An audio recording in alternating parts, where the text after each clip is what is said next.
systematically there's a certain privilege where you get being of high skin color anywhere in the world. You know what I mean? Because of how the history and what has happened in the history. You know what I mean? So I think it's true. And I seen, as I say, I have a very unique upbringing, bro, where I've experienced my skin color in different ways. You don't know, Mr. Killer representing Full Angel for Caribbean Corna. Caribbean Corna, Mr. Vegas representing. I actually presented Caribbean Corna, the #1 podcast. The issue of colorism in the Caribbean, right? Because as a person of mixed race, people think the lighter skin you are, the more, benefits you might receive. But sometimes you're stuck in the middle. As you were stating earlier, you're stuck in the middle of, and sometimes people try to devalue your accomplishments based on your skin color. Yeah. You know what I mean?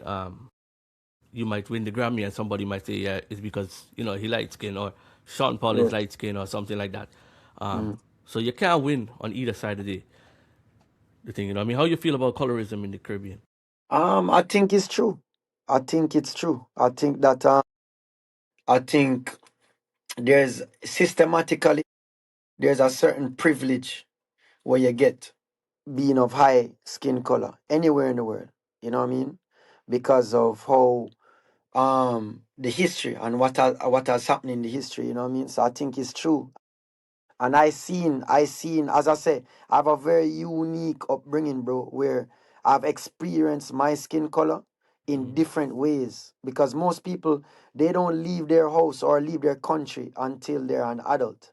I left my country, so I have different experiences with my skin color and how people perceive me growing up.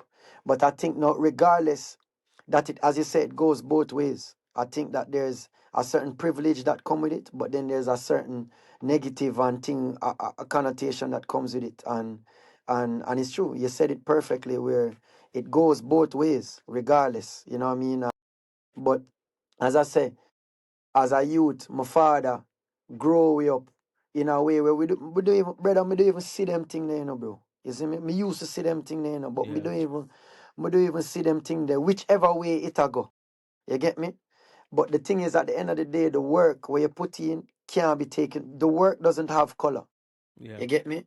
So any youth where I go through any kind of racism or classism through skin color, you just have to stay focused and stay true to the work and committed to that, because that don't have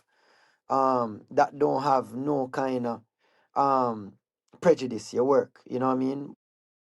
At the end of the day, it is what it is, and I'm a born, and I can't change that. I just have to live with it, you know what I mean?